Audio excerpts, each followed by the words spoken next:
all for tuning in. This is Selena and Iman. Together we make you plus happy. Each week we bring you someone who challenges us to define success and happiness on our own terms with a dose of laughter. Remember to like and subscribe at You Plus Happy. You can also follow us on Instagram at You Plus Happy. Hey, Selena. Hi. Hi. How are you? I'm good. How are you? I'm good. Anything fun or exciting happened this weekend? Yeah, I didn't think about it. So you go first. And then I will think about things. Okay. We do this every week. So I guess for me, it wasn't an it was a moment of reflection. So as you know, I listen to a lot of different podcasts and I can't remember which one I heard it on, but they were talking about just like relationships and fostering relationships. And the guest on the show was saying how his mom, I think she was like in her 70s, and he was like, you think about like the average lifespan of a human, and he sees her, they don't live in the same state, so he sees her like twice a year. So he did the math and he was like, if you think about it and then break it down, I would have 10 more times to spend with my mom before she, not to be morbid, but before her life expectancy would end. And it got me thinking, I was like that's, I think it just put things in perspective where I was just like, I need to be more intentional with my relationships and reaching out, especially because I'm so far. There is family that I'm like, I will literally see you once a year. So for me, I was just like, oh, let me be more intentional. So I reached out a little bit more this week. So yeah, that's good. I felt like I did have an epiphany this week and I can't remember it because I was like, I don't want to be all preachy on the show every week. So I think I pushed it out of my mind. But on a semi-silly note, so I told y'all how I bought those books most recently. I was like, I'm gonna do a romance book, and then for balance, I have my serious book and then my memoir. Child, I'm reading this romance book, can't do it. This is the last one. Now I realize why I stopped. She's a I ain't gonna say who it is, but she, even though I showed the book on another episode, but it's neither here nor there. Maybe it wasn't that book. But yeah, I was reading it and I'm like, really? Is this what people want to hear? Like, the characters aren't very developed. The stuff the guy does is not romantic, it's stalker. I was like, is this romance? Because that's not what I would like at all. He's showing up at her house and she's like, oh, I'm like, boy, you better go home now. He send me a text when you come knocking on this door. So it's just, and they're not like, they haven't been together that long. It was just, it's upsetting me and my homegirl. No.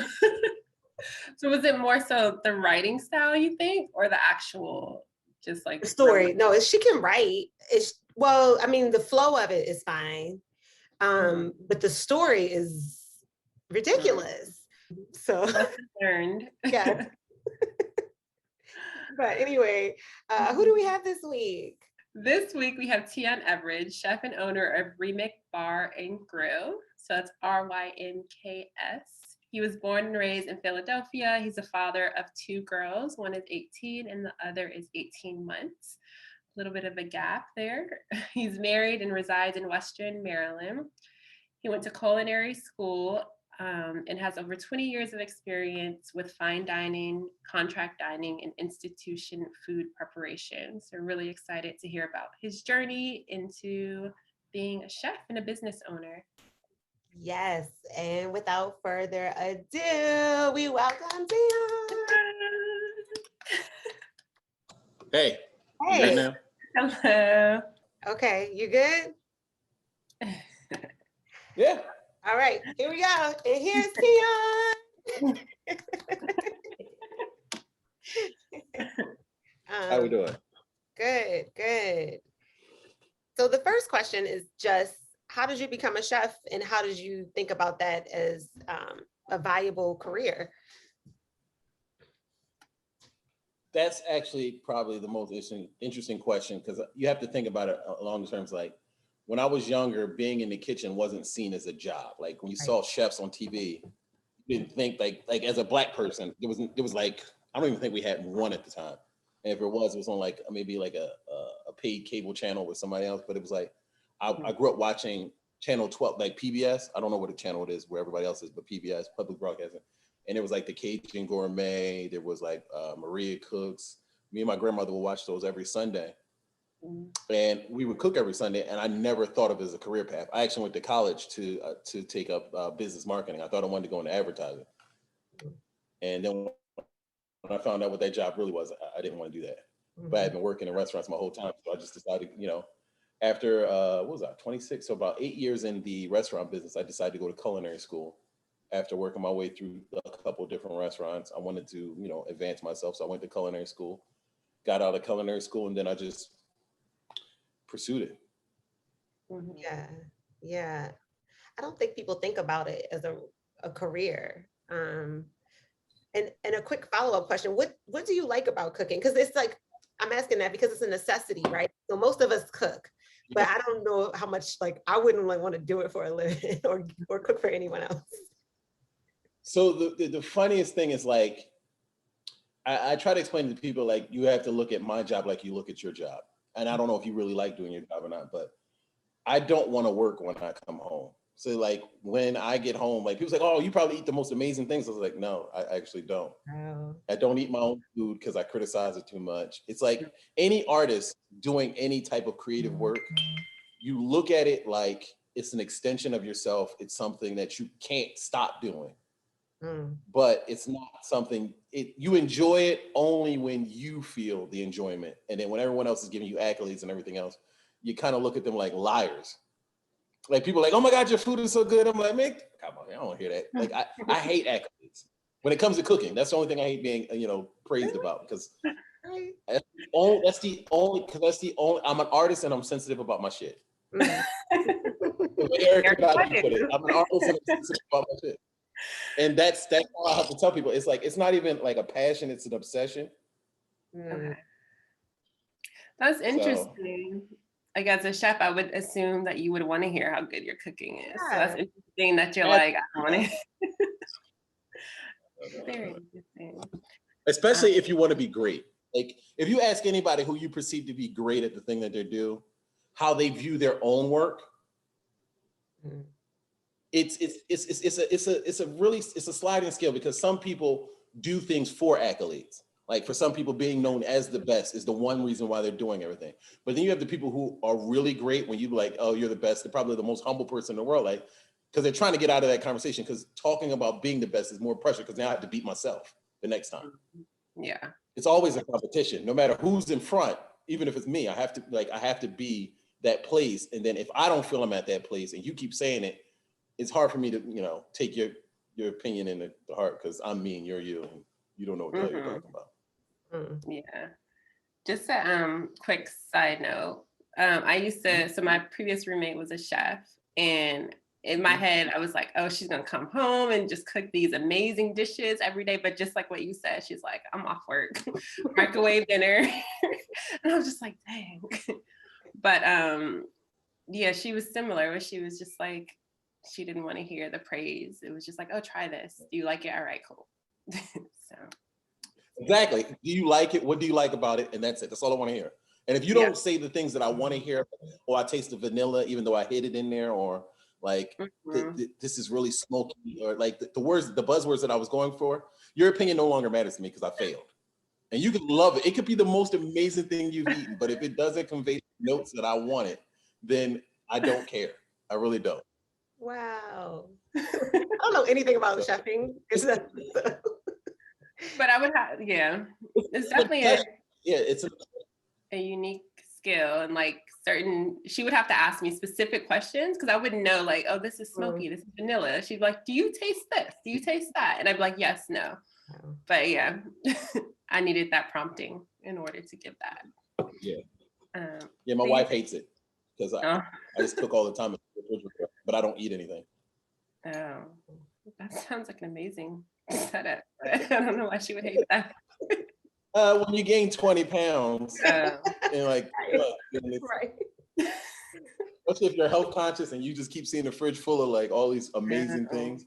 Yeah. And then I you be would. walking around eating salad most of the time. Like I love Mhm. a Caesar. That's like my go-to meal. I'll eat a Caesar salad all day, every day. Okay. And she, why are you eating salad? And you've made short ribs or braised pork, all these things that you've made. I was like, well, I don't want any of that. Mm. I made it because it was cool. Or I thought it would be. I don't want to eat it. My mind is like, I know. I'm like, I don't have that problem. No, I would be like, you're right, eating everything. Yeah. That's interesting. So you mentioned you were going to school for business, and then kind of switched gears and did the culinary. Was there like a specific thing that happened, or were you just like, what kind of made you do that switch? I did stand up. That was when things switched for me. We were at like, so I don't know if any of you ever worked in a restaurant business, but it's a subculture, because like when restaurant people are working, most people are off.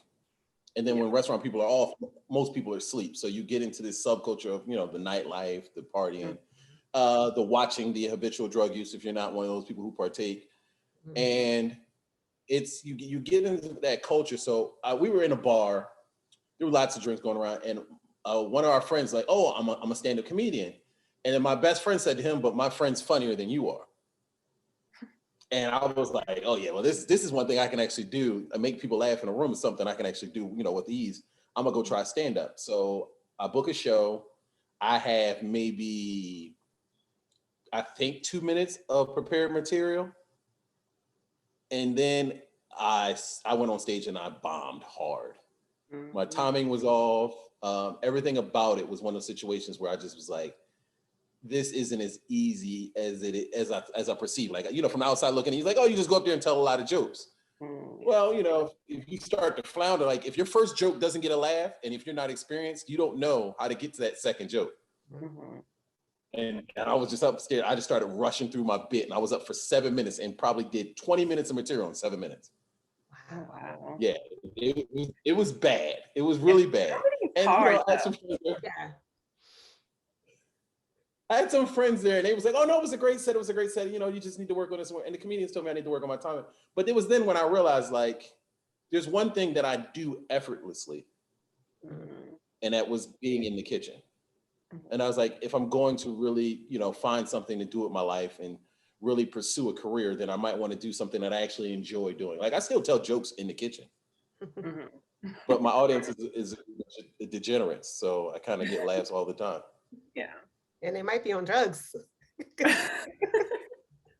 Oh, not might be. They most definitely are.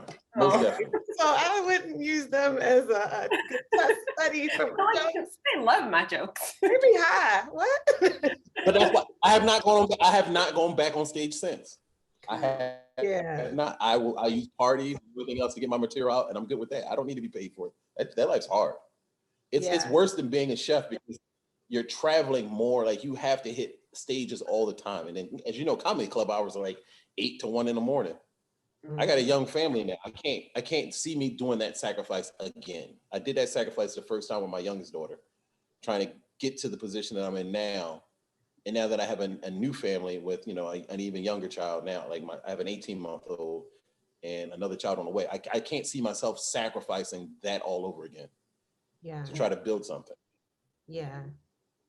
It's so interesting. Sorry. It's so interesting that you like bombing in a certain area is what kind of guided you to what you're passionate and like what your purpose is. I'm like, that's so, because I feel like sometimes people will have a setback and just be like, oh, okay, like I'm just not good at this. But the fact that you were like, okay, let me take a moment and really reflect on what it is I'm good at.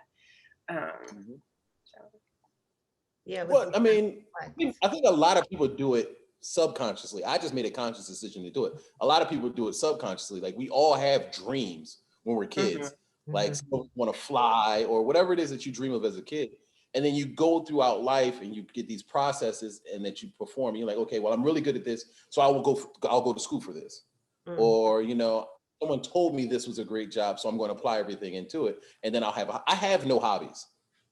If you ask me what I'm doing, I'm cooking, or I'm thinking about food, or I'm planning something around food, or I'm entertaining with the thoughts of presenting food. Like I don't have anything outside of my passion, which can be a detriment at times when, especially when you need an Yeah. escape. Yeah. Yeah. I've never developed those things, but other people have hobbies that they get into, and that's how they find their balance. It's subconsciously like, all right, well, I know this will pay the bills, but this is what I do for me. Yeah. Right. On a side note, is there something, and if there's not, it's fine, but is there something like in the chef world that the average person doesn't know about? Like I don't know, competitions that are big, because you said it's like a subculture. So is there things Yeah. that like most people don't know that it's like a big deal for y'all? Well, there is the fact that you're appealing to an audience that has no idea what it is that you're actually bringing them. Mm. So that's what we call, like when it's kitchen, like they make movies and they make jokes about it, about like, how customers are assholes and how there's a retaliation in the kitchen, and that's not actually true. No one will spit in your food in the presence of other professionals. Like that will never happen. It's good to know. But we will talk shit about you progressively for the rest of your life. Like you won't even know it. There'll be a running gag about the guy who ordered well done but juicy, and we will talk about that guy for the rest of his life. But like, I mean, the common knowledge is that people are assholes, but we have to be nice to people because they pay our bills. Hello. So that smile you're getting from your server, or that extra attention you're getting, it's fake. It's worse than the strip club, because at least there's a price tag to it. Every smile in a comparison. Right. every smile at a table in a restaurant is artificial. Okay. You're smiling at the money.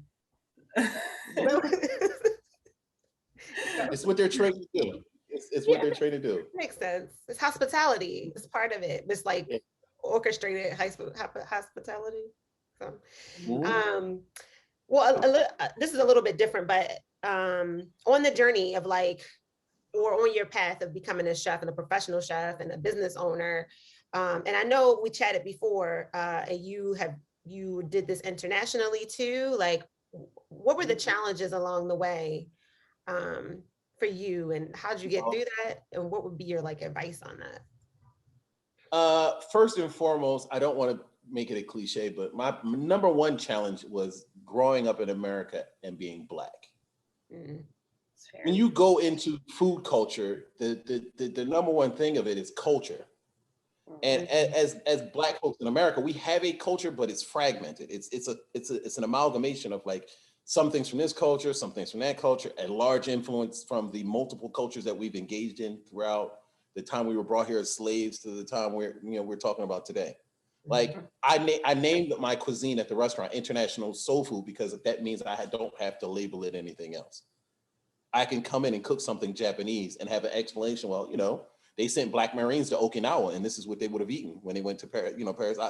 There's an explanation for every dish, but the way I create, a lot of people don't get it. So it's like I can give a short, brief explanation of why this is in a remix menu versus it being something you've seen that's familiar on a Vietnamese dish or a dish that you've seen from Australia or something like that. Like these components remind me of this thing that becomes part of us.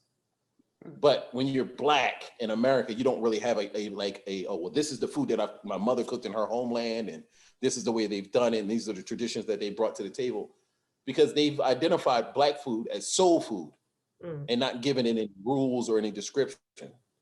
It's just, food. Yeah.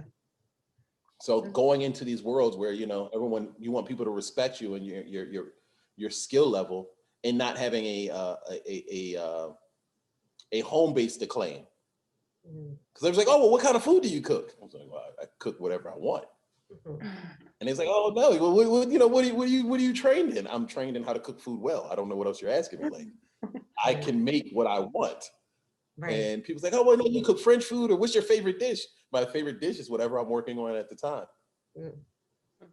Is that how you got the name for the restaurant, RYMKS? Yes. Okay. Partially because I wanted to make a connection to the diaspora. Like I was looking for words in Yoruba, I was looking for words in what's the other language? Basically, language is spoken on the continent. Because I wanted to try to do, my approach to RYMKS was, I'm going to reverse the slave trades and go backwards on those ships. So I'm taking all the cultures and the designs and the creativity of the cultures that brought us here and then forcing stuff on us, and then going the other direction. Okay. So if I were to open up a restaurant, let's say I was open up a restaurant in Ghana, I would be like, hey, listen, well, this is a Philly cheesesteak that I grew up with, but this is my twist on it using Haitian épices as one of the seasonings. And something like that. That was the approach to RYMKS. Okay. Yeah, I'm like, I never heard of that seasoning. I can't cook, so I was like, what is that? I can eat. It's herb marinade. It's very similar to so a lot of foods in a lot of cultures are the same thing, just called differently. Like they call it green seasoning in the Caribbean, the piece in Haiti, they call it what's the word I'm looking for? I forget. Oh my God, I just made it. It's a parsley and garlic sauce in Spain. I forget what it's called. But it's just basically herbs, oil, and garlic, or some other vegetables and everything, and you just grind it up into a paste, and that's what you use for seasoning. It's over my head. You're making me hungry. Right. It's like I feel like it's science. Like it is a science. Yeah. So that's why I don't understand it. All I need is an oven. Is heat things. I do feel like the people I know that know how to cook really well are also very, very creative. So there's like certain things that will be put together where I'm just like, I would never think to put those two things together, but then when you taste them, you're like, oh wow, this is amazing. So it sounds like you're doing a lot of that fusion of like, this is something you're a little bit familiar with, but I'm gonna put my own twist to it. So that's exactly. And then trying to appeal to our people in whatever situation and stature that they're in. Like the restaurants in downtown Baltimore. I don't need to go into the history of Baltimore's current socioeconomic status, but there's a lot of Black people in Baltimore, and they hit every level of economic status. And I want to appeal to everyone. So I don't want to come out with like a fine dining restaurant that only the bourgeoisie would show up for. And it would just be that type of spot. I want a spot where everyone feels welcome, but when they read the menu, like you look at the menu and you're like, all right, this speaks to me.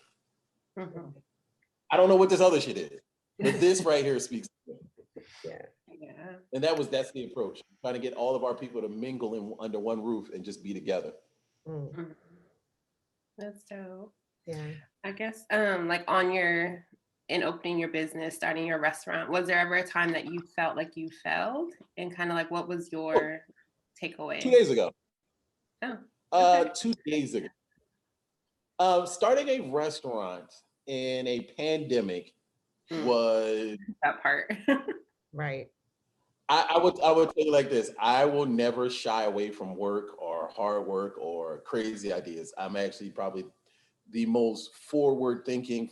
I say I rush into things, but I actually plan it out. I did not. I have other partners, so I have 2 other partners in the plan. I did not expect to have to explain myself being an owner. But when you're dealing with other people and they're not on a day-to-day operations, having those conversations like, well, do you know why I did this? And they're like, well, no. It's like, well, I'm explaining it to you, but I don't get it. It's like, it's because you don't do this. And having to take that back seat to myself, like, hey, listen, these people are involved just like you're involved. Their money's on the table too.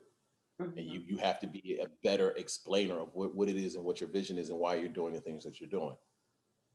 So understanding that part of it was one of the reasons why I was like, all right, I might have failed in the beginning because I just went gung ho, like, all right, this is what needs to be done. I'm gonna do it. And then when people ask me questions like, well, if you weren't here when I was making the decision, you no longer have an input. But you can't do that to people when they're invested. So Yeah. So I failed at that point. Go ahead, Iman. No, it's like at least you recognized it though. Like it wasn't just like, oh no, I'm just gonna keep on in this way. No. Yeah. To be good at anything, you have to be more critical of yourself than you are of other people. Because otherwise you'll miss the real reason behind why something failed. Yeah. Like as a leader, if you go around like, oh, well, this person messed up here and this person messed up here and this person messed up here, and you don't acknowledge that it's your responsibility to make sure those people don't mess up and you failed them in that aspect, then you'll never get anywhere or accomplish anything. Yeah. Wow. So your neck has to be the first one on your own chopping block. I like that. That's a lot. I want to process that. I got to let that sink in. I think that's important for a lot of reasons. So many people want to be the boss, but I don't think people know what goes into being the boss. Like, it's I think they just think of the title and like this freedom that doesn't really exist. But anyway, this is a little bit different. On what's been your biggest motivation or the best advice you've received? Biggest motivation throughout life or biggest motivation at this point in my life right now? I would like both if you can, or either or, whatever. Right. So this is going to provide. I have to give you a little story to understand the right now. So I'm married. My wife is a physician. She's a very, very, very successful physician. My wife probably makes 6 or 7 times what my annual salary was last year. The motivation right now is just to double her salary. Point blank period. That's the only like we are now, like she doesn't understand, but we are in competition. That's my running goal for all of the business decisions that I make in the immediate future. My ultimate drive is I saw what it was like to not have things, and I saw what it was like to have things, and I really like things. Like to not have to worry about, where the money's come from, to have generational wealth. Like my ultimate life goal is to be like, after I'm dead, to be that picture that never gets moved over top of the fireplace at the family estate. Like that was the dude who did it for all of us. Like he built this brand, he built this economy for us that none of our family members will ever, if they don't want to, have to struggle to provide. And that's my end goal. And then what was the other question? Motivation, and then what else? The best advice you received. The best advice I received, there's 2. The best way to get promoted is to get your boss promoted. And the second best advice was, you don't manage tasks, you manage people. Yeah. So true. Okay. And the best way to get yourself promoted is get your boss promoted, is just how I approach any work that I do. Like, I'm not only going to do my job well, I'm going to do your job well so you can focus on the next job. And then so when your job becomes available, I can take that. Or when you show that you no longer can surpass me in the knowledge of your job, I can take your job. So you either promote it up or you're promoted out. And that's just how I approach every work. Like, I'm going to do my job 100%, but I'm also going to do your job 100% as well. So that way, 1, I know what's coming down the pipe works towards me. And 2, I'm ready to take the next step up should it arise. And then managing people versus tasks. I learned this when I first started like restaurant management. Anytime you're in a group project, you're not managing the project, you're managing your relationships with the other people who are contributing to the project.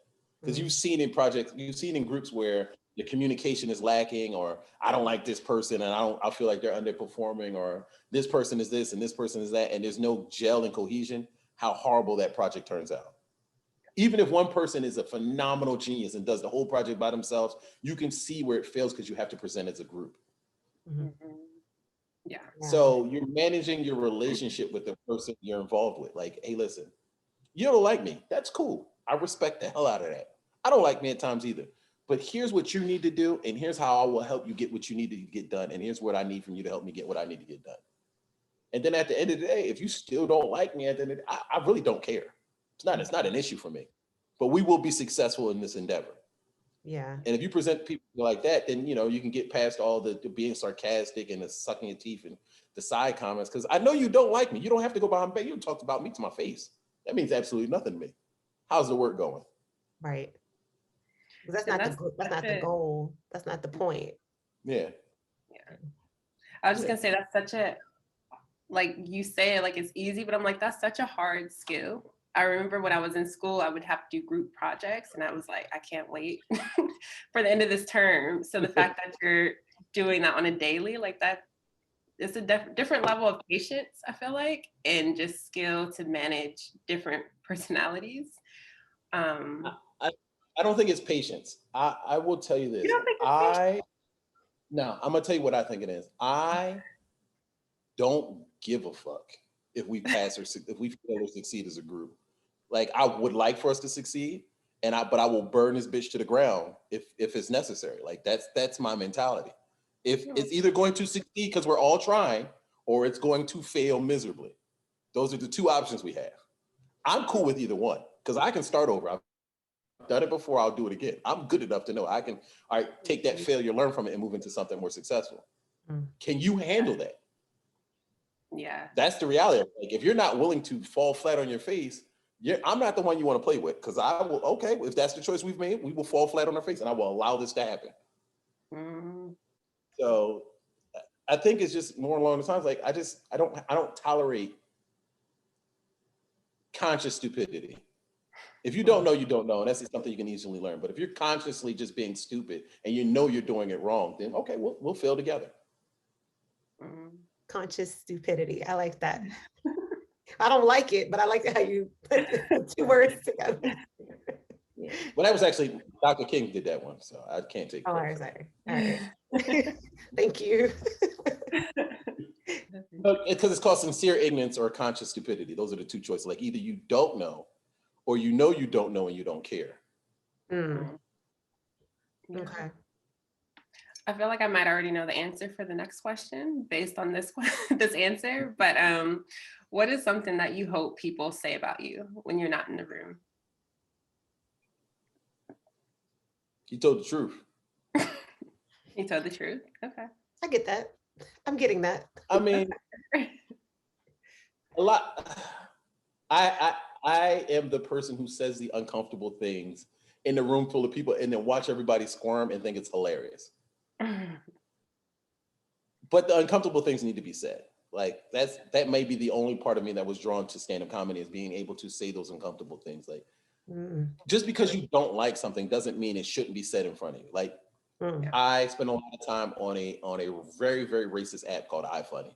All they do is throw the N-word around and talk about black people this and black people that and black lives matter. And it's like right-wing rhetoric. And I sit and I enjoy every minute of it. Because they're so focused on their hate that they're not learning anything new and they're not ready for the society that's coming because, powers are shifting. Yeah. Yeah. Yeah. You can't do anything about it. You people are having less babies. We are having more babies. Shit sucks. And the Mexicans are moving in, or not the Mexicans, I'm sorry. The people from South America are moving in. You can't fix it. You can't stop it. The demographics are changing. You're losing power. And this is how you choose to go out. Yeah, y'all not adapting. So you're really messing yourselves up. And I think that's any situation when it's changing and you don't want to go with that change, you're gonna get lost in the shuffle and you're gonna be the only one hurting by not shifting with that change. That's anything. That's any big change that's happening. And it also, and it sounds like from what you said that you've consciously taken the role of I'm gonna be the one who says what needs to be said. Like, and you're fine with that. That's what it sounds like to me. Is that, would you agree? Oh, yeah, I absolutely enjoy that part. My wife hates it, but I love it. Like if we're at it, there will be no elephants in the room if I'm involved. I'm just gonna let you know that right now. There's not a single subject on the planet that I don't feel is approachable in public forum.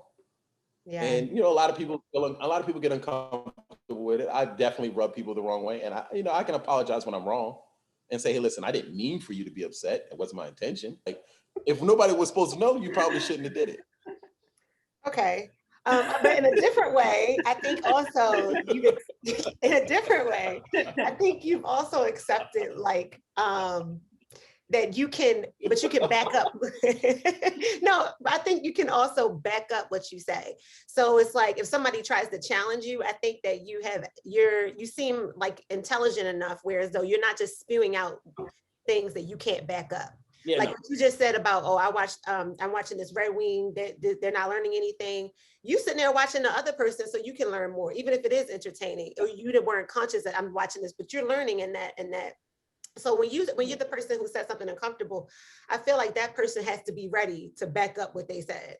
if they're gonna stay in that room, because they're gonna get challenged or they're gonna be questioned. And I feel like you are ready for those. Like, all right, what you got to say? I got the response. I love debate, but I don't like that people don't know how to debate. Like, there are rules to a debate, and then the minute that the rules go out of the window, I'm no longer going to participate, because there's just I'm not gonna say they're winners and losers, but they're winners and losers in everything.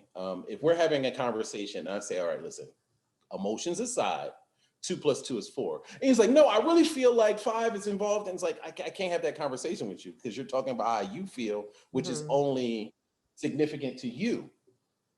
But if we're talking about what the facts are, the facts are the facts. Yeah. So I get into a lot of trouble with people who want to argue with me on an emotional level. And my wife thinks I'm on the spectrum, but I've learned to separate how I feel about something from what it actually is. How I feel about something is only immaterial to me. But if it's something that affects other people, me throwing how I feel about it doesn't help everybody in the room. If we're making a collective decision, how I feel about it should not come into my decision on, is this right or wrong? Yeah, and that's what I meant. Like, I feel like you have enough facts and you're intelligent enough to, like, if someone says something, you're like, well, these are the facts. You can look them up yourself. Like, it's not going to be like, let's just rant and argue. Yeah, no. I'm not gonna wait. I look up stuff in front of your face. Like, we have computers in our pocket. But I feel like it's stuff you already know. Like, let me just prove to you. So yeah, that's what I get from it. So I think it's good though that you might push those buttons and you are, but you can back it up. I think that's the important part. So, and I can fight. So it helps too. Yeah. So anybody who's like, I'm gonna say the uncomfortable thing, make sure you can back it up, okay? Because that's not the role for everybody. Try Jesus, don't try me. That's So switching gears a little bit, how do you measure success? I know you're in a fun competition with your wife, and you want to generational wealth. But in this lifetime, what does it mean to you? So, to be fair to myself, I set a goal that I will never see come into fruition. Okay. That my great grandchildren are set. I'll die not knowing if I've ever succeeded. But if I do succeed, I succeed. If I don't, I won't know. But it's something like I'm trying. I look at myself as just a conduit. Like, I have no big plans for me personally. I mean, I've had the opportunity to live my life. I'm 38 now. I've done a lot of things. I've had a lot of fun. But now this part of my life is dedicated to those who come after me. And setting it up. And you get that maturity after you've been through some shit. And also, I don't know, it's just as I get older, I see a lot of people like, oh my God, I got to start doing this for me and this for me. It's like, well, my life is not over, but it's switched gears. Like, my life is no longer for me. I had kids. Once you have kids, you sacrifice all your dreams into them. Yeah. I just want them to have these things, or I want them to be able to experience these things, or not be limited to this particular group of things, simply because either they don't have the money, they don't have the access, or they don't have the intelligence. It sounds like you've had chapters though, like you had that chapter of fun and doing things that you wanted to do, and you closed that chapter, and then you went on to this chapter of your life. So it's a little easier for you to have, not easier, but it is easier to have that perspective, because it's like you had your fun. If somebody ain't had no fun, they didn't get to do things for themselves. Hold on. But no, it sounds like it's a different, you have a different experience where you got to do all these, I'm guessing, really cool things, really dope things. And so it's easy for you to move on and be a little selfless.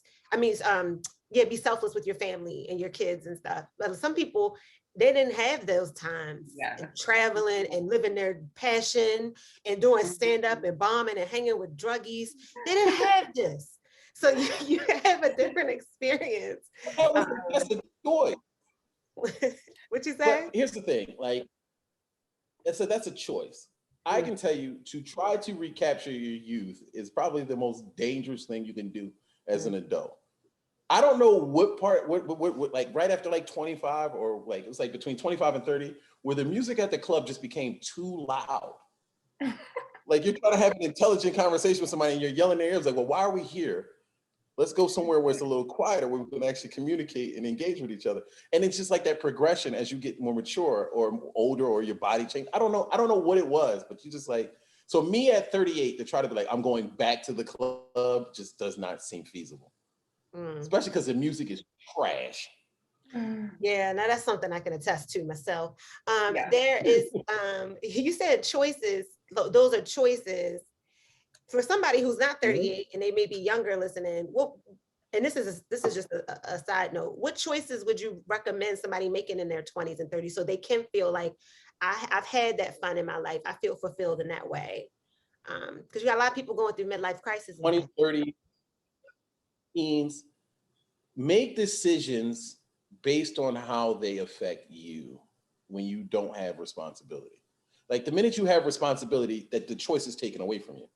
Yeah. But if you're 20, let's say you're in your 20s, you don't really have any like familiar responsibilities, you're not responsible for another human being's life.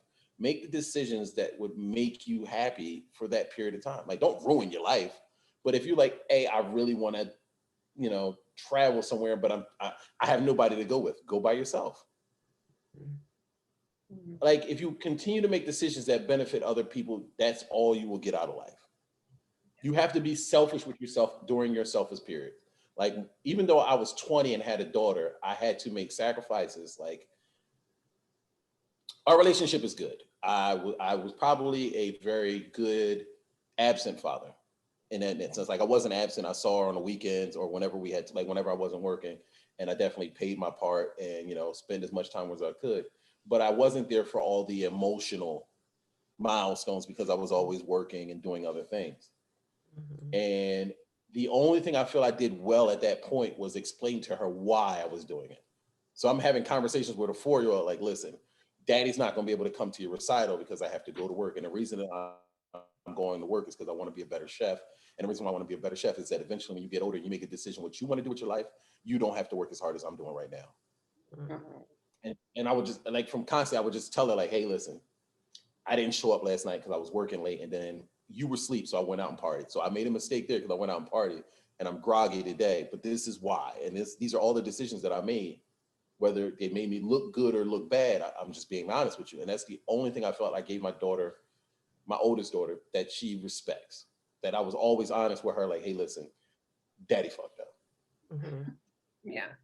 And this is why, and this was the thought process behind it. And it wasn't that I forgot about you. I was always thinking about you, but I didn't realize it'd take me that much longer to recover.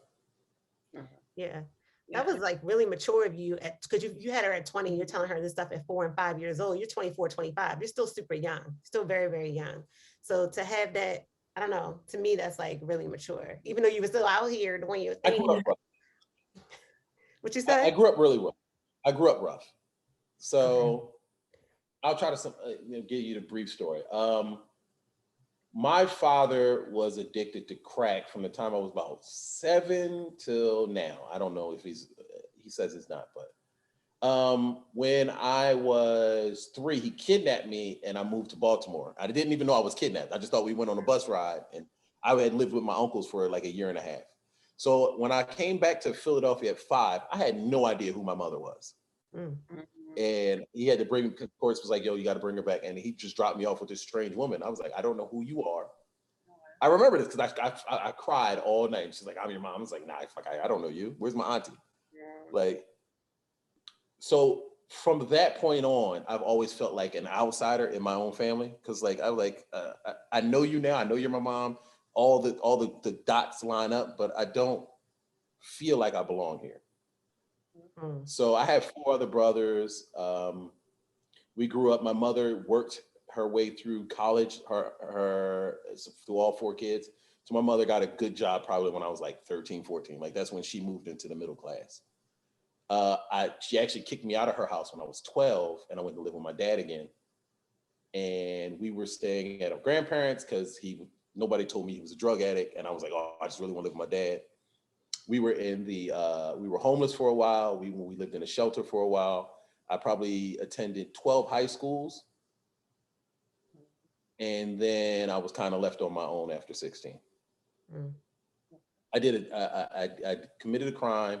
I spent about 2 years in juvenile detention facility, which was actually an adjudicated boys school where I learned a lot about emotional self-control because it's like a free camp. It was like basically like a college situation, but it was all boys and you can get in trouble for just doing dumb stuff. Mm-hmm. And when you got in trouble, it was a peer confrontation thing versus you getting the adjudication from the staff. So like they would sit you in a room full of all your peers, and there were levels. There were like people who had to sit on the floor, people who got to sit on the couch, and people who got to sit on the stool who had a lot more freedom. And then they would give you feedback, and it was just like people yelling at you about how stupid your decision was and all of that other stuff. Mm. And the one thing I got from that situation was not being able to control what I say or how I feel or how I think is something I will never give up again. Which is why I'm okay with saying something that makes everyone else uncomfortable, because this is what I really feel, and I'm going to say it and get it out because I'm never going to let someone take my voice from me again. And then also learn self-control. Like, you can't just do what you want when you want. Came home, met my daughter's mother. I actually did extra 60 days at the boys' school because I refused to graduate from the boys' school and have it on my record.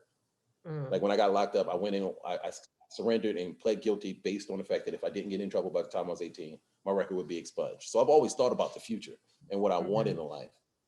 And even if I make a mistake, I'll be like, all right, listen, I'll own up to this as long as this doesn't happen. So I was like, I'm not going to graduate from this school because I was their valedictorian. And it was like, well, why? I was like, well, you guys haven't taught me anything. I was smart before I got here. Yeah. And it was like, well, what? And I was like, yeah, man, you guys did nothing for me. I just took the test you asked me to take. You've taught me nothing. And I had to do extra 60 days for that comment. But I got out, I came home, I started working in the restaurant business while I thought I was going to go to school for business marketing. And then I got a job as a market analyst, and it was just reading a bunch of papers sitting at a desk. And I was like, I never want to do this again. Yeah. Yeah. Okay. So I was just thinking, like, because you've gone through a lot, just like growing up, and it sounds like you were always thinking, like it was like, okay, this is my circumstance now, but like it sounds like there was always this thing in your head where you're like, but this isn't going to be forever, and like this is what I want for my future. Where did that come from? Like, was that something that you've always had, or was there someone in your life that? What did you say? Star Trek. Star Trek? Star Trek. Oh, okay. Explain. I don't know if you watched Star Trek in the 80s, but it was, especially like Star Trek: The Next Generation came out when I was closer to my teens, and it was a show I was really, really fond of. And it was this futuristic society where they did everything based on a code. Like it's called the Prime Directive, that you won't interfere with a developing society, no matter what mistakes they're making that you can fix. You gotta let people do their own thing. Even if it's a detriment to them and you gotta just let people do their own thing. And then how they adhered to that code and skirted around it at times when necessary. It was just like, I need to have a code. I need to understand what's coming, and I need to understand how to deal with it, even if it pisses me off or it makes me look bad or it makes, well, however it looks to me, the code comes first. And so you just got to come up with a code that makes sense to you. And I was just like, well, listen, I'm going to do my best to be honest with every person that I meet. I'm going to do best to be honest with myself. And I don't like my feelings being ignored or rejected. So I'm just going to put them out there, no matter how they sound to anyone else. And I want things. I like nice things. They're the finer things in life that I tend to enjoy. Not even like everybody else, like designer clothes don't mean nothing to me. But they're good quality items that I really, really enjoy. What I hear is the things that you're saying to me is like super emotional intelligence, or like super knowing yourself very easily. Or I don't know if it was easy because we all had our journey, but the things you're saying, some people, I feel like it would take them 10 years in therapy to realize these things. It sounds like you know yourself very well, and you've designed your life around knowing yourself. And I feel like that's where your success, I'm dissecting your life from what you told me, but I feel like I didn't know everybody did this. But no, we talked to, look, this is like Yeah, our no. episode. We talked to a lot Especially of at a people. young age. It sounds But like you yeah, had but that. and it sounds like you easily, not easily, but you consciously and quickly orchestrated your life around what mattered to you. When that takes people years. That's why you at this chapter so easily at your in your life. Like even for me, and it's not to talk about me, just to talk about me. I'm giving an example. I'm in my 30s and I'm just really knowing what makes me happy and still getting to know things. So the learning curve or the designing my life around that is a little bit not developed all the way or whatever. I can't find the right word right away, but just it's lagging because of that. So you're like light years ahead in that sense to me. And most people that we've talked to or that I talked to on my own, I haven't heard them be able to so easily describe themselves and what matters to them, what triggers them, what they like, what they don't like. It's very rare at any age. And so it's just so dope to hear that. I've never heard anybody like, I didn't like not being heard, so there y'all gonna hear me. Boom. And you've made that decision and it's no matter how. It's been 20 years, so since that happened and that wasn't like a fluke thing. Another thing real quick I wanted to say about Star Wars was, or did you say Star Trek? Star Trek. How many people watch Star Trek, right? I'm sorry, no offense, Star Trek. But it's probably like millions of people who watch that show. And what it triggered for you, I don't think it's the show particularly, because it didn't trigger that in everybody who watched it. I can go ahead and guarantee it. So me and Iman can watch the same thing and it triggers things. So that was already in you, right? That show is just when it consciously triggered, I guess. So it's not like, yes, it's great that show woke it up, I guess, but that was in you. You know what I mean? And that's anybody, I think, whatever it triggers for that person. Does that make any sense? Anyway, I just think all of that is so dope, and I love it. Yeah. So that was all I wanted to say. Like Star Trek. I'm not a Star Trek fan, but I've seen a couple episodes. And when you were breaking it down, I was like, oh, I didn't even know like that. The premise of it and the fact that you were like able to dissect it on a deeper level. I'm just like, oh, it's just these people. I don't know. I didn't even have an understanding on that level. Yeah. So but you like, I don't know. I guess I'm always you have to watch things to learn what the rules are so that you can break them. That's always been my thing. Like, I will break all of your rules, but I will get away with it because I know exactly how your rules are described. I know exactly what you wrote in your book. I am a manual reader. Like, I will read the employee manual and then go about showing my ass and not getting in trouble for it. Because I'm like, well, listen, insubordination is defined as this, and I only did this. Like, it might make me an asshole. I'm not really sure. If it is, I'm okay with it. But it's just one of those things that I've always been like, I will read fine print on everything so that I know exactly what I can do and what I can't do and how far I can push the envelope. That is so you. And then when I watch TV, I watch for, yeah. It almost sounds like you like structure, like a level of structure to understand like structure, which is crazy. Okay. That's why I say you can be the one who says the that's why the restaurant remix. Yeah. I named the restaurant Remix. I'm going to take all of the structures and I'm just going to throw it on the floor and then pick out the pieces that I like. Mm-hmm. I feel like I really get your personality. I like that. A lot of people I don't. I'm like, I don't know this person. But I feel like you're so you. A lot of people are afraid. A lot of people are afraid to be real with themselves because they're afraid of how other people think of them. I don't care what other people think of me. There are people who do not like me with a passion, and that shit excites me. Wow. It does. It's one of the things like, I know why you don't like me, and it's because I make you uncomfortable with yourself. So I'm going to either keep pushing your buttons until you become comfortable with yourself, or you're going to just retreat more into your shell, which makes me feel even better because you don't like me. That's how I view people.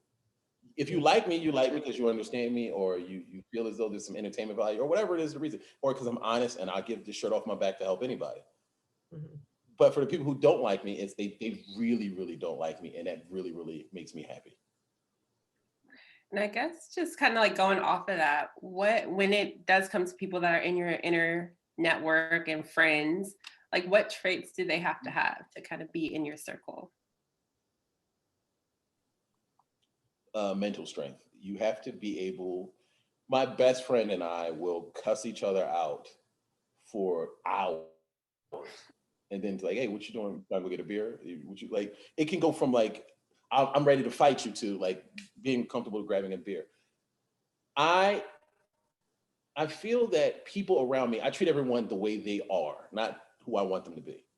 Mm. So like with my best friend, I know he has that mentality. Then there's my accountant who I know needs a little bit more democracy in the way I discuss things with him. Just like I have to make things feel like it's his idea and he's on board and things of that nature. Or because everyone thinks differently and you have to approach people the way they are. And that's just kind of how I deal with the people who like me. And then we all have different relationships. Mhm. Even though you are like a self-professed or a self-claimed asshole, it sounds like you're very sensitive though to what's around you and who's around you. And you can like maybe that's a part of like knowing yourself. It's easy for you to know other people. You're not thinking about yourself in those moments because you are like when you're in a crowd, you already know who you are. You don't have to be thinking about how you're going to navigate something because you already know who you're bringing. But so you can look at the other people around you, and it sounds like you can pick up on what people need easily. That's why when you were saying earlier, you don't manage tasks, you manage people, right? So, but I think for you and Iman was like, well, that's like a lot of work, and people. Then I felt the same way as Iman, but for you, it's easy, because you're so it sounds like, and I don't know if I'm saying this right, but that you're sensitive to that, like to people and what they need, so you can pick that up quick and get past that. And now we already passed any of the little like making everybody feel okay. We don't need that because you pass that really quickly. Does that make sense? Does that make I sense? will say, yeah, no, absolutely. I would say that I'm a very sensitive person. Like there's like I'm a very emotionally sensitive person when I have the license and the ability to do so. Mm. You just can't be that person 24/7. Mm. Like the world, like to know as much as you know as a person and just go out there with your heart on your sleeve, you'll get murdered every day emotionally. Like if you go out there and you're emotionally open to every situation that becomes your past, you'll just get destroyed. So you have to be selective in the things you allow to make you emotional. So like I watch movies by myself a lot. Now you'll be sitting here busting out tears and crying and getting really emotionally involved. Or someone can bring me the right sob story and I will go out of my way to make sure that they're okay. Mm-hmm. But I don't go around like, oh well, this is me giving somebody $100 on Instagram or something like that, because that's not for that person. That was for the person. I don't believe in that type of fakeness. But if someone were to call me, probably like, look, man, my mortgage is due. I don't know how I'm gonna pay it. And I generally believe the person. I would definitely, do as much as I can to help. Well, I need a couple of dollars. Just saying. You want a couple dollars. You don't need a couple dollars. You want a couple dollars. Okay, let's say he genuinely has to believe like a sob story. I just need a couple dollars so bad. I see that doesn't work on me. Like I told you, I read books in strip clubs. Like that's how. Why are you even going to the strip club if you're gonna read a book in there? That don't go right. All right, I don't go to strip clubs for me. It's always a group situation. You'll never see me be like, oh, yeah, we should go to the strip club. I don't believe in the concept of you're going to be nice to me for money. And like, that just I don't understand it. I don't understand why anybody would pay for that. Like, I'm okay. Like I've seen, they have naked women. I'm on board with you. I don't You're not going to be less lonely in a strip club. You're not going to be less lonely. And if you come out more lonely. Mm-hmm. I think it depends on your experience in there, and if you play into the entertainment, if you play into the show, the fantasy. Yes, that you play into the fantasy. Mm-hmm. Yeah. So yeah, you but that fantasy stops once you walk out the door. Yeah, but at least and then bank statements come. At least you know if you signed up for that and it helps you feel less lonely. I mean, everybody's not fortunate to have love and friends. Like they gotta go pay. Finding love and friends in the strip club. You are not finding love and friends in the strip club. That's like you're not finding love and friends at the restaurant. It feels like it for a couple hours. Let them have that and you read your book. Okay. Either way, like but strippers have some of the best sob stories. I swear to God. Like if you actually, I never judge anybody on anything. Like you could, like I've had some really great conversations with sex workers. And it's always just along the lines of like, I want to know who you are outside of this. Like, this is your job. This is what you do for money. That has no definition on your character or person unless you wanted to. Like, I'm pretty sure you don't go out in the world like, I'm a stripper and I do this because I'm a stripper. You're like, hey, listen, this is the money I make to pay my rent, to pay my bills, to pursue my hobbies, or look at my interests, or this is or isn't my plan for the rest of my life. Mm-hmm. So I'm just always interested in how people got to that point, because you have to be a mentally strong person to decide to do something like that. Yeah. It's very easy to decide I'm going to be an accountant and go to school to be an accountant, or a lawyer or a doctor. Those are easy decisions. To be like, hey, listen, I'm going to go out and try to make people happy with my physical appearance for money. So I'm going to lay all my insecurities out on the table and let people judge me and criticize and ridicule me in the hopes that they'll give me enough money to make it worth it. And base my put that shit on a scale, I got it. Yeah, but I gotta know how you got there. I gotta know how you got that strength, because I respect the shit out of it. Yeah. There was that documentary, I wish I remember the name, but I saw it a few years ago, and it was like the backstory of people that are either like sex workers or strippers. And it was so interesting to hear these women's lives and just like how they got to where they got. And a lot of it wasn't what I guess this is me being a little bit judgy, but like it wasn't what I expected. And just like, oh, like you're After doing the Porn Ends. That was one of the documentaries. After Porn Ends was one documentary. I watched it. Then I watched After Porn Ends. I saw a couple of them on Netflix. Yeah, that's where I saw that one. Yeah. Interesting to I don't know how we got talking story. about strippers. So. Shout out to all the strippers out there. So what book would you bring hypothetically to your strip club? Just curious. What do you I read a so the few times that I've read books in a strip club, which is it's a lot of crazy stories about me in strip clubs. I just want to let you know. I don't know if we have time to dive into them, but there's a lot of crazy stories. Your wife might listen to this episode.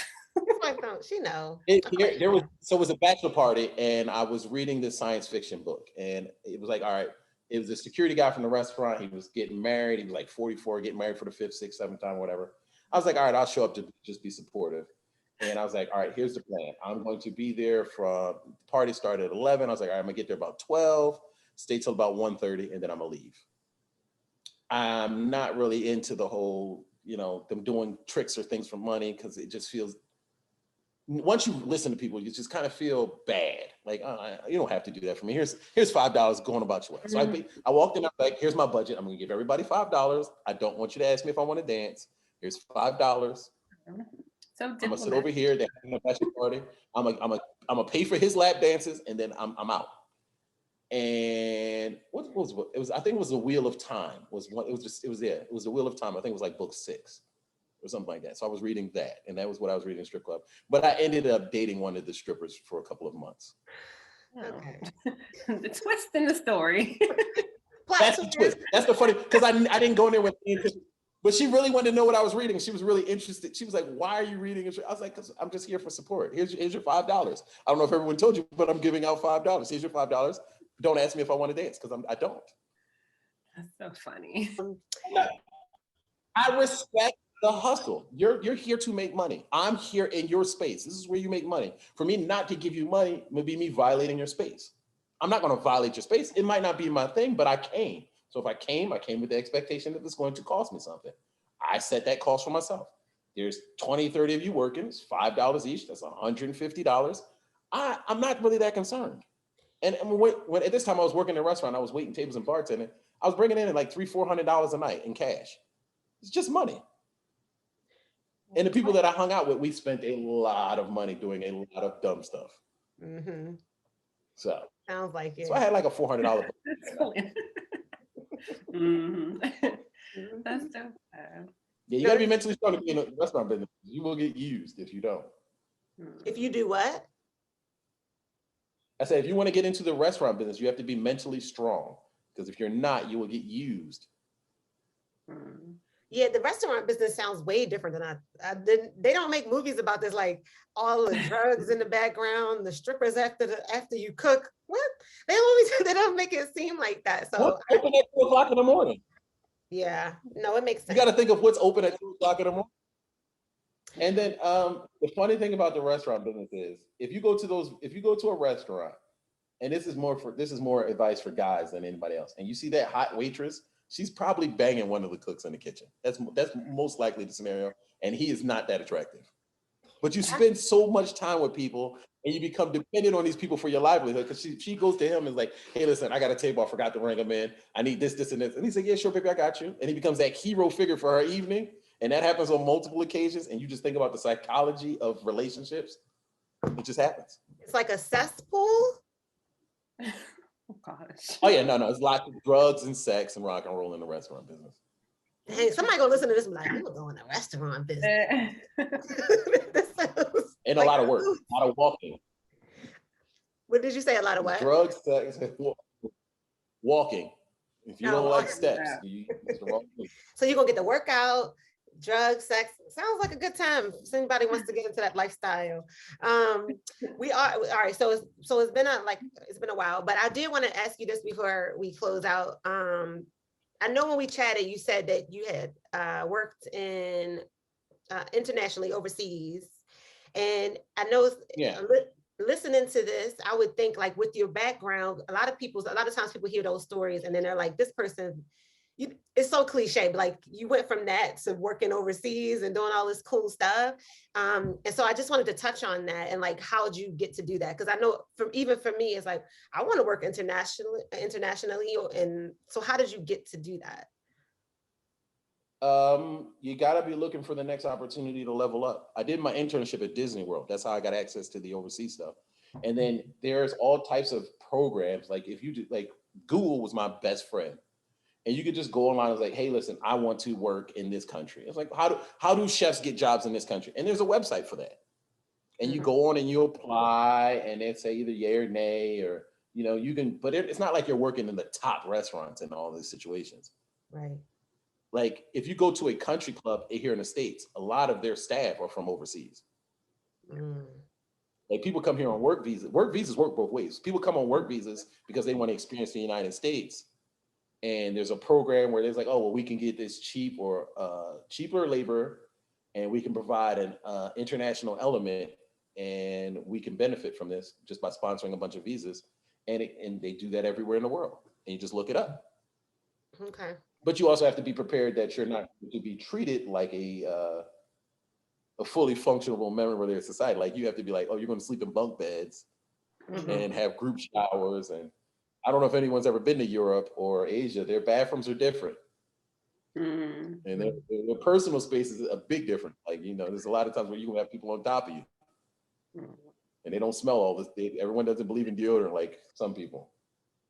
So if you're open to new experiences, you have to be open to the entire experience. Like it ain't all sexy when you talk about like working overseas. Like working on a cruise ship is probably the worst because you share a bed with somebody. And they work the morning shift, you work the night shift, and you may or may not get the sheets changed. Oh. That's fun. I'm not about that life. I don't like that. Yes. I was going to clarify. I was like, you share a bed, like literally. Ooh, that's next level. Yeah, that don't sound not even like a bunk bed? Huh? I said not even like a bunk bed? It's the same bed. You're sharing the same twin size bed. I just realized how American I am. And you may or may not ever meet this person. Ooh. You gonna smell them? Even know their habit? No. So that's why a lot of cruise ships have stopped, because like they're close quarters on a ship. There's no extra space. It's not like you can go anywhere else. You got the ship with its interior, and they're using every square foot to make $1. That's why you gotta do that stuff in your 20s. I can't picture pushing 40 talking about we share a bed. Hell no. So everything sounds sexy on the surface until you find out what it takes to get there. It's like, ooh. Yeah. That's a really good point. So listen, I have one more question, and this is to close. All right, one more question. What piece of advice? I think you might have already answered this, but like, it's the biggest piece of advice you could give anyone listening. Be yourself. Be honest to yourself. Like, if you don't like it, you're probably not going to like doing it for money. If you don't like it, you're probably not going to like being married to it. If you don't like it, be honest. Like it's not, don't be ashamed to say, I don't want to do that. I don't like it. I don't want to do it. I have to be honest with myself, because everyone expects everyone to do these things. Like you're supposed to line up and be like, oh, well, you're supposed to go to church. I don't want to. Mm. Why? Because I don't want to. I shouldn't have to explain the fact that I don't want to do something. I don't want to. Yeah. So just be honest with yourself. Be honest with yourself. Be true to yourself. Just be yourself. And it's going to be hard. Everything has its ups and downs. You got peaks and valleys, and it's going to be a lot more valleys than peaks. But appreciate the valleys too. Like being broke ain't that bad. Because when you broke, you can't get money from a stone. Like you ain't got no money. What they gonna get from you? Have such a laissez-faire attitude towards money when you don't have any. What y'all gonna do? Take all the money I don't have? Like that's how I look at things when I was broke. I have noticed. Take what I don't have. And it's freedom. Being broke sometimes is freedom. It's like, because I don't care. I don't care about none of this stuff because I don't have it. So what you gonna do to me? It is, and it's less responsibility too. But when you said be yourself, having money is stressful. But I would say I wouldn't mind it either. I want to at least try. Put me in the game, coach. Let me see how it goes. But as far as being yourself, I've said this before, but like knowing yourself, you have to know yourself to be yourself, right? This is sound like something that came a little easier for you, but other people, like if you don't know who you are, you have to take that time to get to know yourself, because you can't be yourself if you don't know who you are. So that's funny, because I feel a lot of people do this, oh, I'm getting to know myself thing. And I'm like, how do you spend all day with somebody and you're a stranger with them? Like, I personally don't get it. How do you spend all day with you? It's when you constantly distract yourself, your mind is cluttered with things that you've distracted yourself with. It could be anything: sex, drugs, work, any TV, music, anything that you constantly distract. And a lot of times people don't even know that they've constantly distracted themselves from themselves. And so of course you don't know yourself. You never spent any time in there. You just cluttered it with stuff. So I know you can't relate, but that's for all my fellow homies out there who like can't relate. What does that feel? I have a final question. What does that feel like to put so much, like, I talk to me all day. Like, that's one of the things, like, even now as we're having this conversation, I'm talking to me about like how well it's going. And like, how do you not talk to you? And what is this like? I know when I talk to me, I hear me back. Like these are constant conversations that I'm having with myself. Like I'll be in the shower and have some of the most amazing conversations. They're not out loud, but amazing conversations with me. I don't like. What does it mean? Like you're saying you don't you don't talk to yourself? Well, I think for me, I would say you're still talking to yourself, but it's about the stuff you've distracted yourself with. Because everybody has that internal dialogue with themselves, but it's nothing about you. It's like, oh yeah, remember Kathy? Oh, like it's just dumb stuff. It's like, again, that you cut it. Oh, I'm gonna go here today. It's or planning your day out. It's an internal dialogue, but it's all external things that still take you away from yourself. You don't cut yourself out? You don't cut yourself out when you do that? Well, if you're not conscious, you know you got better shit to talk about.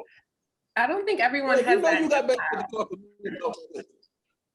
I don't think if you're not conscious of it, then how would you correct it? How would you self-correct? How would you know it's wrong? How would you? Yeah. I didn't know y'all didn't do this. I know y'all. I wasn't saying. I wasn't putting it on nobody. But I know, like, I've been part of it, and I mentioned this on the previous episode. Like, I've been in conversations where people are like, I feel anxious when I'm alone. So they're constantly surrounded by people. They start to do things that their friends do, not even really taking a step back to be like, do I even enjoy doing this? But it's like, oh, well, this is what all my friends do, or this is what my circle does, so I'm just gonna do it.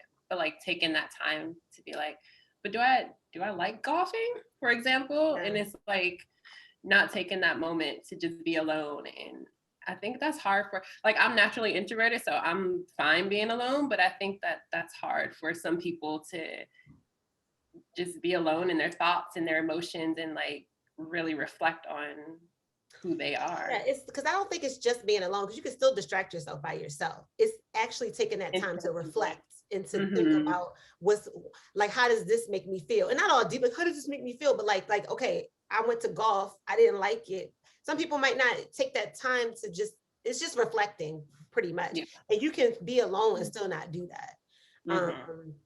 Okay. Yeah. So, all right. I feel like I got a lot out of that. He's like, I don't know that life. That's a good thing though. Like, I mean, you don't know what you like until you've done it. Like, there's things I've tried, I'm like, I really don't like this. And I was like, well, we're all doing it next week. And I'm like, I will participate in things I don't like if I find something to do otherwise. Like, I actually really wanted to get into golf because it's something I can do by myself. I don't actually need someone always come, like basketball. was a You bad can't play example. basketball by yourself. You do golf alone. But I don't golf. I wanted to get in, but I didn't. I also, like, the first time I went out to golf, I went by myself, and I was talking to myself the whole time, and I was like, look, dude, we don't have time for this. Like, there's a lot of shit that we need to do. Like, I'll cuss myself out most of the time, and then I'll cuss myself out for believing me. Like, I told myself I didn't have time to learn golf. I got a better shit to be doing in my life. And then as I got to the point of working myself to exhaustion, I cussed myself out then. Like, why didn't you take some time for yourself? Yeah. Why didn't you go put some time and effort into learning golf? And I was like, well, you just told me we didn't have time for it. Y'all got those are the conversations I had with me. Y'all got a lot going on. Yeah, we got lots of conversations happening. I don't have to try sharing a bed with somebody, a stranger on a cruise ship, to know I don't want to do that. So some things you do know. I don't want to do that. You know you don't want to do it. The first time is, you know you don't want to do it when someone tells you about it, but you're weighing these other options. It's like, but I get to see all these ports of call. You qualify, like, it's not going to be that bad because they tell you these things. Every bill of sale has bullshit in it. Yeah. We're going to change the sheets every day in between shifts. Absolutely. There's not going to be a situation where you would never have clean sheets. And if we don't do it, you'll always be able to come down to the laundry room and get yourself clean sheets. They don't tell you, you don't work 24 hours in a row. You got back to the room, you can't make it to that side of the ship because you're exhausted. So you just lay your clean clothes out over top of the bed. You put on enough clothes to where you're comfortable and you just go to sleep. That's the decision that you make. Yes, the sheets are available all the way over there, but you don't have the energy to go over there. I feel like you made a conscious decision. Like, look, I'm just in your 20s, yeah, but pushing 40, you'd be like, nah. Even in my 20s, I would never do anything. You are never anything like that. You would. I am. I'm like, No, okay. Now you can. Now I don't go to, like, I get mad when I go to a hotel and they got single ply toilet paper. I don't understand. This is a 4-star hotel. I get mad and call down. Like, that sounds like a motel. What's hotel got 1-ply toilet paper? It was 2009. I was at the Trump International in Vegas. They had single ply. I knew it was him. I don't even notice that stuff at hotels. No, you would know about 1-ply toilet paper, Iman. That's not, no, it's no good. You would know. Yeah, I was like, wait a minute, all these stars and I got a single ply, and I made a note to comment on it. Like, why do you, like, that's some cheap shit right there. I paid $200 or something for this room for the night, or my company did. Why am I having to wipe my butt with the sandpaper? This is ridiculous. That would upset me. That's not safe. That's not sanitary. I think that's all we have. Finally. Do you have it? Y'all have anything else? How did this show come about? So Iman, you can help me with this story, but we wanted freedom. We didn't want to work for anybody. Again, wanting to, you don't know what that means when you had never did it or never had it. And we were just brainstorming. Something said, you should do stuff that you like, or what books do you read in your free time that shows you what your interests are. And me and Iman both read like self-help books, self-growth. And that's what we listened to constantly, like these gurus, like Les Brown and E.T. and all that. So that was something that we enjoyed doing, and we like learning and growing. And then success, we are untraditional, unconventional, and we just wanted to help define success on our own terms. And it just kept, we were going to do a blog. We were going to do a book club, which we're still working on. We do all these different things. And I was like, podcasts are popping. Iman was like, okay. And then we started off with the podcast. which has been very, very rewarding, and getting to learn. We get to meet all these people. Like we had this, for me, this was a great conversation. It made me think of things differently, open my eyes to some stuff. So, but basically it really came from, I don't want to work for nobody. So that's what we want the show to get big and get a whole bunch of listeners so we can quit our job. I know it was the same part of that freedom was being able to do this from anywhere. So like, well, not right now because of Rona, but like we love traveling. So we're like, we can do this, impact people, you know, learn from it, but also do it from anywhere in the world. So it just, yeah, it was like a natural fit. And I feel like every episode I learned something, even though I'm like, oh, it's for the listeners, but I'm over here like taking notes like, oh, okay, let me incorporate this into my day-to-day. And me and Iman like to, I'm speaking for Iman, but I know we both like to learn. I love talking to, I think that one of the best ways, I love reading and stuff, but I think one of the best ways to learn is to have that conversation and listen and be open. So yeah, I love it. And so yeah, that's how, is that a long answer? That was too long. Oh, well.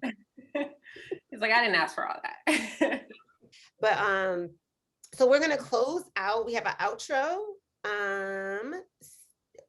Everybody ready for that? All right. Okay. Thank you, Teaon. You should look at the camera for this part.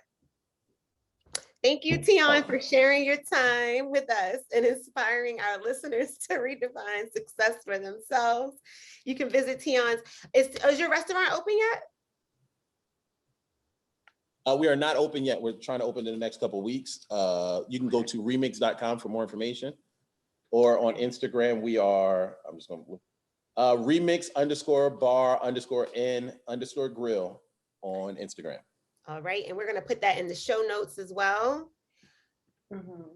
And thank you, listeners. We could not do this without you. Again, remember to like, comment, and share this episode. Leave a review. We always love your feedback. And you can find us at U+Happy on Instagram and also on YouTube. And we will see you next week, same time, same place. And we ask our guests to say our tagline. Get ready. You ready to, you want to say it? U+Happy? Nope. No, that's not our tagline. That's the title of the show you're on. And then the tagline is something different. And it is very, very long. Let me get ready. You ready? It's long. Okay. We'll show you our definition of success if you show us yours. We'll show you our definition of success if you show us yours. Hey. First time. Not everyone I've been on TV before. And thank you so much for being on the show, Teaon, and spending this time with us. The extra time too. I know we went a little over. Thank you. Appreciate it. All right. Great. Bye. All right. Thank you.